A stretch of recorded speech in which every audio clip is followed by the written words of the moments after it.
Hello, my name is Alfred Bielek, more commonly known as Al Bielek. Original family name is Edward Cameron. I have been involved in the Philadelphia Experiment, the Montauk Project, time travel, alien connections of the Montauk Project, and some other projects, all of which have been secret over the years, most of which have never been declassified.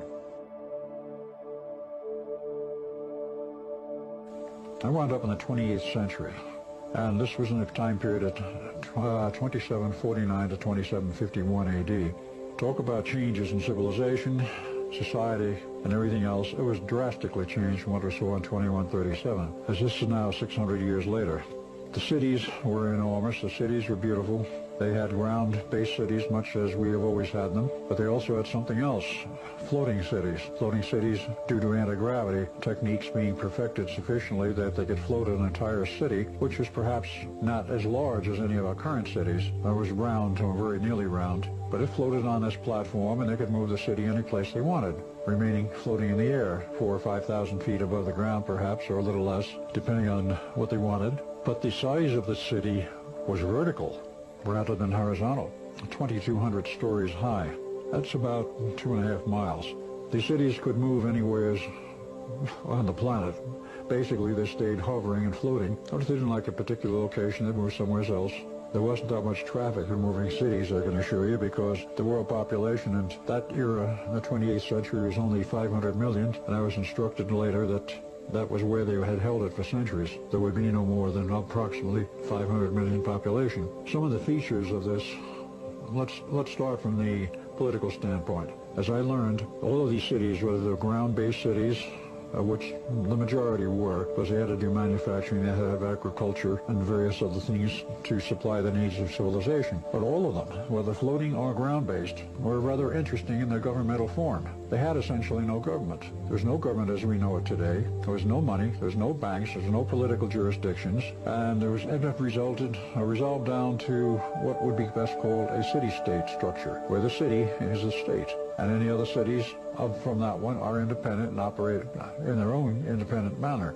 So that was the major change there. There was no elected government, there was no appointed government, there was no government as we haven't seen it in the past. As I found out, each city was run by an intelligent computer, synthetic intelligence, synthetic consciousness, a highly radioactive crystalline structure. Who built them, I had no idea. Nobody seemed to know, but they've been there for hundreds of years. And this computer ran the entire city. There were guidelines set down, there were law books, but no courts. There were guidelines set down as to how you're to behave, what your parameters were. Within these parameters, anything went. Anything was not considered kosher within this realm, this parameter limit, would be expressed as a yellow zone, a zone that you don't want to go into and you don't want to become involved in that type of behavior. If you got out into that area, you were given an invite for a reprimand to the computer, which there was one in every city, running each city. You would literally be called in for, shall we say, an interview or an audience with the computer, and you would be advised that you had broken the law, but it wasn't considered a felony, it was a misdemeanor. A misdemeanor as such. If you were judged guilty, you were sent off to one of the work camps for whatever purpose they did in the work camps.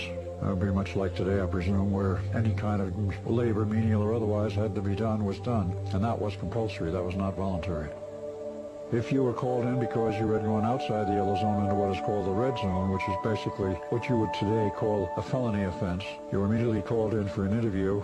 You were examined, looked at, talked to, and if the computer at that point thought that you were rehabilitable, that you could learn again to be sociable and within the social bounds of normalcy, you were given one more chance.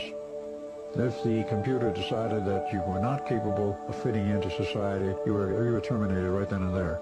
Now, there were other people who didn't feel like they could fit into the society, but had not yet committed any of the so-called offenses. Literally, they were allowed to leave. The word was, if you don't like it here, go live somewhere else. Go out in the boonies if you want. Live as a hermit. We don't care. And many did. I do not know what percentage. I was told that quite a lot of people had left the cities and gone out in the boondocks.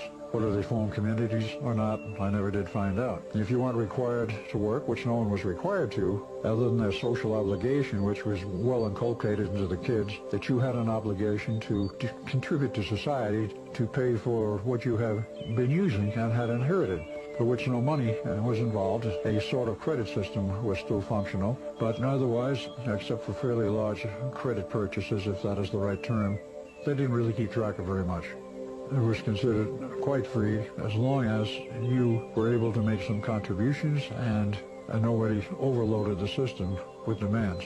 That happened very seldom, that there was an overload of demand for goods or services. So as a result of that, there was very little abuse of the system.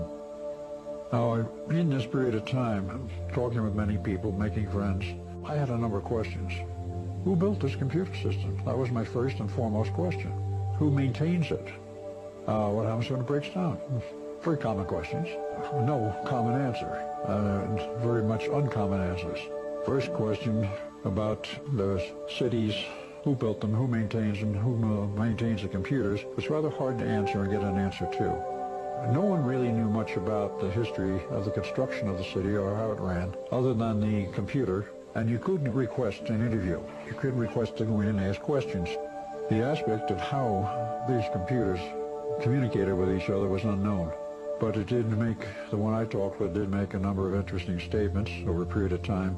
They had been around for about 250 years in this format and this system.